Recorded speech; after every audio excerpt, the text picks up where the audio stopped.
Hello everyone, welcome to my YouTube channel. हमने abstract algebra के ऊपर लेक्चर सीरीज़ का स्टार्ट किया हुआ है। तो इसमें हम फर्स्ट जो पार्ट है उसमें हम ग्रुप थ्योरी के कुछ टॉपिक को डिस्कस करेंगे। लास्ट हमने 2 लेक्चर्स अपलोड किए थे इसी से रिलेवेंट जिनमें हमने बेसिक्स 2 चीज़ों के बारे में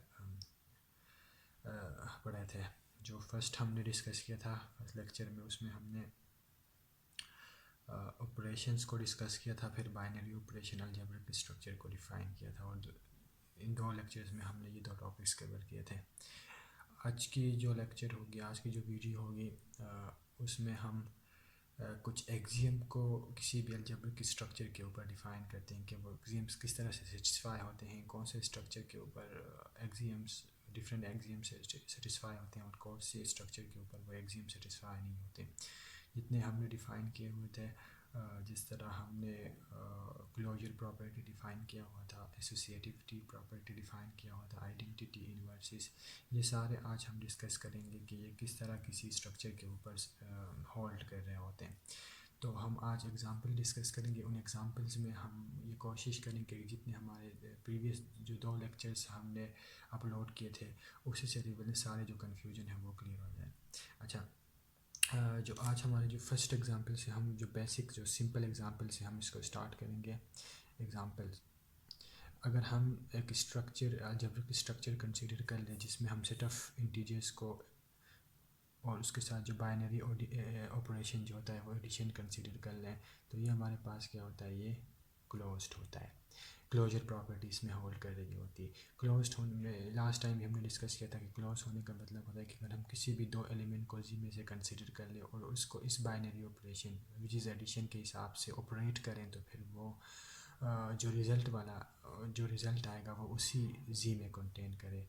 सिंपली दैट कि अगर हम 2 एलिमेंट m और n को जी में कंसीडर कर ले, अगर हम हम इनके ऊपर ये binary operation of addition operate करें m प्लस n, तो इससे जो रिज़ल्ट आएगा वो अगर z में जाए तो फिर हम कह सकते हैं कि z हमारे पास क्या है, क्लोज्ड है। हम इसको सिंपली चेक कर सकते हैं कि जी इंटीजर्स के अंदर 2 एलिमेंट्स को अगर आप उठा के उनकी एडिशन कर लें तो वो दोबारा से इंटीजर ही बनेगा, तो ये हमारे पास एक क्लोज्ड है। अभी हम दूसरा एग्जांपल कंसिडर करेंगे जिसमें हम ये शो करेंगे कि हमारे पास ऐसे अलजेब्रिक स्ट्रक्चर भी बनते हैं, ऐसे स्ट्रक्चर भी बनते हैं जिसमें हमारे पास ये क्लोज्ड जो होती है, ये क्लोजर प्रॉपर्टी वो सेटिस्फाई नहीं कर रही होती। अगर हम x को कंसिडर कर लें, x हमारे पास फॉर एग्जांपल 1 2 3 4 एंड 5 है। हम एक स्ट्रक्चर डिफाइन करें जिसमें हम x इस सेट को कंसिडर कर रहे होते हैं सेट, और हम यहाँ पे जो बाइनरी ऑपरेशन है वो एडिशन कंसिडर कर लें, तो this structure is this structure is not closed।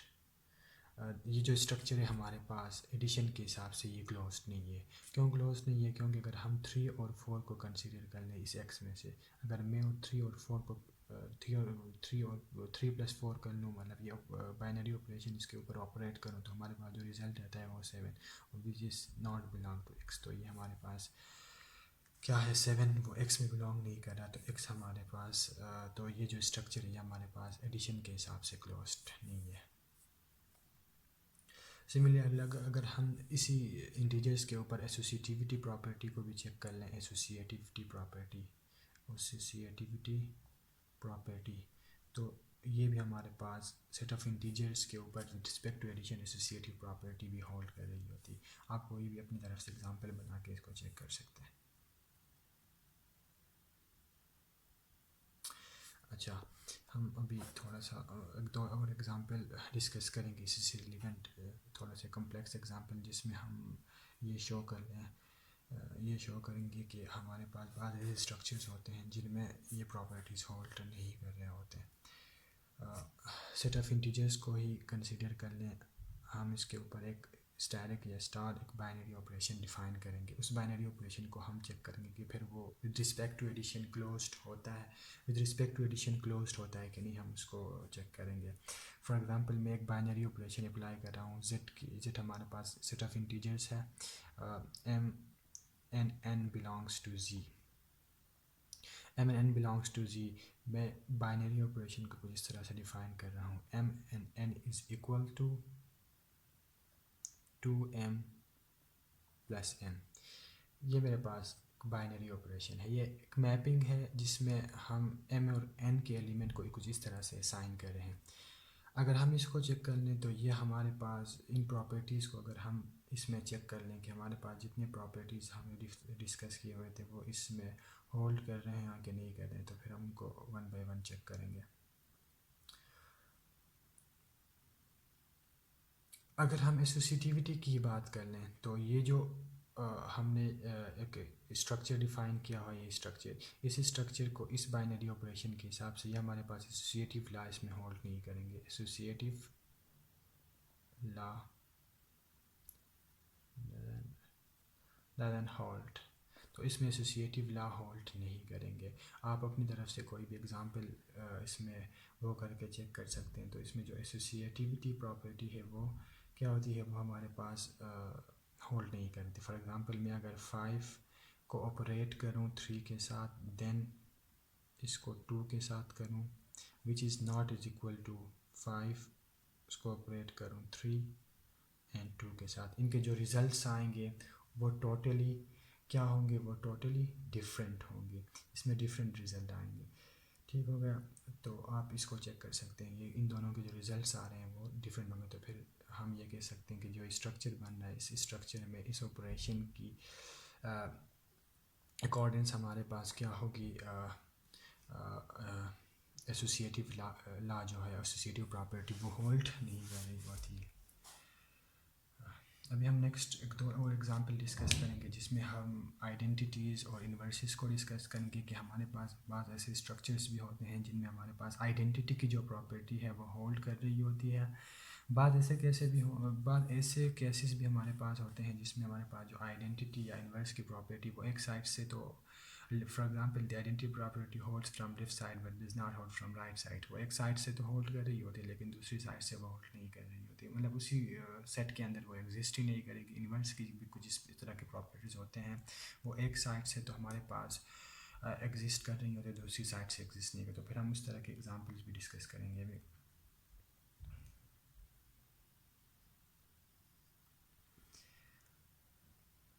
करती है, दूसरी साइड से हमारे पास एग्जिस्ट नहीं कर रही थी। फॉर एग्जांपल हम जेड को ही कंसीडर कर लें और जो बाइनरी ऑपरेशन हमारे पास होती है वो अगर हम सब्ट्रैक्शन को कंसीडर कर लें तो फिर हमारे पास जो आइडेंटिटी जो होती है वो एक साइड से, राइट साइड से वो आइडेंटिटी हमारे पास एग्जिस्ट करती है, बट लेफ़्ट साइड वो हमारे पास एग्जिस्ट नहीं करती। फॉर एग्जांपल अगर मैं यही कंसीडर कर लूँ कि कोई m हमारे पास बिलोंग्स टू z कर रहा है और 0 भी बिलोंग्स टू z कर रहा है, तो हमारे पास m minus 0 is equal to m, तो इस केस में हमारे पास जो आइडेंटिटी है वो तो एग्जिस्ट कर रही होती है। लेकिन अगर हम राइट साइड से इस चीज़ को कंसिडर कर लें, राइट साइड हम चीज़ को कंसिडर कर लें 0 minus m which is equal to minus m which is not equal to m, तो हमारे पास जो लेफ़्ट आइडेंटिटी है वो इस केस में अगर हम सेट ऑफ इंटीजर्स को z को अगर हम सब्ट्रैक्शन के हिसाब से कंसिडर कर लें तो हमारे पास जो लेफ़्ट आइडेंटिटी है वो एग्जिस्ट नहीं करती, राइट आइडेंटिटी एग्जिस्ट करती है। अच्छा, हम मज़ीद एग्जांपल्स डिस्कस करेंगे जिसमें हम इन्वर्सेस को भी डिस्कस करेंगे कि हमारे पास इन्वर्सेस एग्जिस्ट करती हैं कि नहीं करती। अच्छा,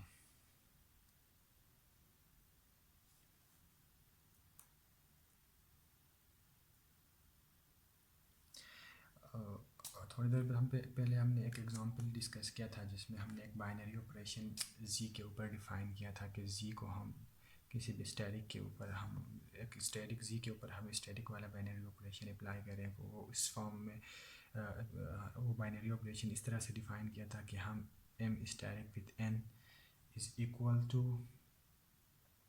m प्लस 2n। अगर हम इस बाइनरी ऑपरेशन के हिसाब से z को कंसीडर कर लें तो फिर हमारे पास जो प्रॉपर्टी होती है आइडेंटिटी वाली प्रॉपर्टी वो एक साइड से तो एग्जिस्ट करेगी लेकिन दूसरी साइड से हमारे पास एग्जिस्ट नहीं करेगी। ठीक हो गया। अगर हम ये कंसीडर कर लें कि m स्टेरिक विद ज़ीरो कर लें तो उस केस में हमारे पास क्या आता है m plus 2 into zero which is equal to m। ठीक है। हमारे पास जो राइट आइडेंटिटी जो प्रॉपर्टी है ज़ीरो, वो हमारे पास एग्जिस्ट कर देगा। अगर हम लेफ़्ट से इसको कंसिडर कर लें तो फिर ज़ीरो इंटू एन कर लें तो वो हमारे पास क्या जो ज़ीरो इंटू एन कर लें तो वो हमारे पास आएगी zero plus two N which is equal to two N which is not equal to N. तो हमारे पास यहाँ हम देख सकते हैं कि हमारे पास जो लेफ़्ट आइडेंटिटी प्रॉपर्टी है वो एग्जिस्ट नहीं करती, बल्कि जो राइट आइडेंटिटी प्रॉपर्टी है वो एग्जिस्ट करती है।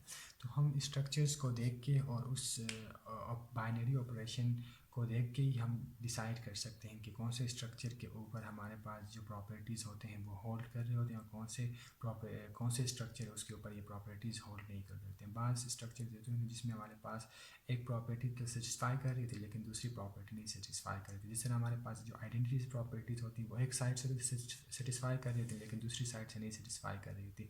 सिमिलरली हमारे पास इन्वर्सिस की भी कुछ प्रॉपर्टीज़ ऐसे हैं जिसमें हमारे पास इन्वर्सिस एक साइड से तो एग्जिस्ट करती हैं या इन्वर्स एग्जिस्ट करती है, इन्वर्स वाली प्रॉपर्टी सेटिस्फाई हो रही है लेकिन दूसरी साइड से हम उसको डिस्कस कर लें तो फिर वो सेटिस्फाई नहीं होती। बाद ऐसे भी केसेस हैं, हम अभी एक दूसरा एग्जांपल डिस्कस करेंगे जिसमें हमारे पास जो आइडेंटिटी की जो प्रॉपर्टी है जो आइडेंटिटी होती है किसी भी स्ट्रक्चर के अंदर, वो आइडेंटिटी का यूनिक होना ज़रूरी नहीं है, वो एक से भी ज़्यादा हो सकते हैं आइडेंटिटी। अभी हम एक एग्जांपल डिस्कस करेंगे जिसमें हम सेट ऑफ रैशनल नंबर को डिस्कस करेंगे with respect to binary operation. हम बाइनरी ऑपरेशन अभी हम डिफ़ाइन करते हैं, वो बाइनरी ऑपरेशन हम किस तरह डिफ़ाइन करेंगे। X y is equal to x square y।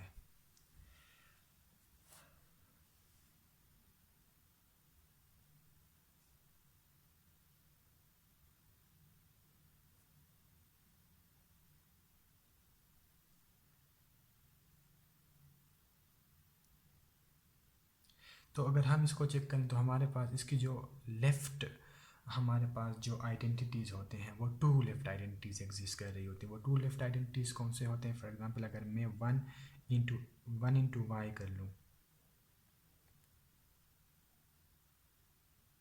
One into Y करें तो हमारे पास क्या आएगी? One square into Y which is equal to Y. तो हमारे पास जो लेफ़्ट आइडेंटिटी है वो वन है। अगर मैं माइनस वन को भी कंसिडर कर लूँ, माइनस वन इंटू वाई कर लूँ तो फिर हमारे पास क्या आएगी? Minus one square into Y which is again equal to Y. तो इस केस में हमारे पास जो लेफ़्ट आइडेंटिटीज़ है वो हमारे पास दो एग्जिस्ट करती है, वन और माइनस वन। तो हम ये भी कह सकते हैं कि किसी स्ट्रक्चर के ऊपर हम उस ऑपरेशन के हिसाब से डिफ़ाइन कर सकते हैं कि हमारे पास आइडेंटिटी कौन सी एलिमेंट है। तो आइडेंटिटी यूनिक है कि नहीं है, वो लेफ़्ट आइडेंटिटी एग्जिस्ट करती है कि राइट आइडेंटिटी एग्जिस्ट करती है, या दोनों इक्वल है कि नहीं। तो फिर हम उस स्ट्रक्चर के हिसाब से, उस ऑपरेशन के हिसाब से उन चीज़ों को डिफ़ाइन कर सकते हैं।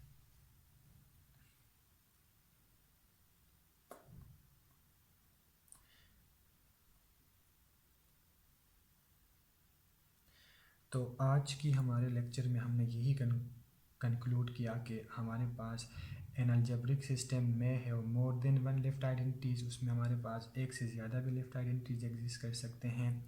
एन अलजेब्रिक सिस्टम में है a left identity which is different from a right identity. बाद ऐसे केसेस भी होते हैं जिसमें हमारे पास लेफ़्ट आइडेंटिटी कुछ और होती है और राइट आइडेंटिटी कुछ और होती है। इन अलजेब्रिक सिस्टम में है नो आइडेंटिटीज़ एट ऑल। बाद ऐसे भी केसेस होते हैं जिसमें हमारे पास आइडेंटिटीज़ एग्जिस्ट ही नहीं कर रही होती। In algebraic system may have a left identity but no right identity and so also the converse। और ये सारी चीज़ें उसकी कन्वर्स भी हमारे पास एग्जिस्ट नहीं कर रही होती। तो हम किसी भी तो आज की जो ये जो लेक्चर है इसको हम ये इसी तरीके से कंक्लूड कर सकते हैं कि हमारे पास जो आइडेंटिटीज़ प्रॉपर्टीज़ होती है, जो inverse property, commutative property, associative property, ये हम किसी भी स्ट्रक्चर के ऊपर तभी डिफ़ाइन कर सकते हैं जब तभी डिफ़ाइन कर सकते हैं जब हमारे पास वो बाइनरी ऑपरेशन का पता हो ठीक से। उसके हिसाब से हमारे पास आइडेंटिटीज़ भी चेंज होते हैं, इन्वर्सेस भी चेंज होते हैं, और डिफरेंट स्ट्रक्चर के ऊपर आइडेंटिटीज डिफरेंट होते हैं। और ये भी पॉसिबिलिटी है कि किसी भी स्ट्रक्चर के लिए हमारे पास लेफ़्ट आइडेंटिटी और राइट आइडेंटिटी इक्वल ना आए, लेफ़्ट इन्वर्स और राइट इन्वर्स इक्वल ना आए। और ये भी पॉसिबिलिटी होती है कि अक्सर केसेस में कि हमारे पास जो आइडेंटिटीज़ होते हैं या इन्वर्सेस होते हैं वो यूनिक नहीं होते। आई होप कि आप लोगों को इस लेक्चर की समझ आई होगी। आप सबसे गुजारिश है कि मेरे वीडियोस और लेक्चर्स को लाइक और शेयर करें, और मेरा जो यूट्यूब चैनल है उसको ज़रूर सब्सक्राइब करें। Thank you so much for watching.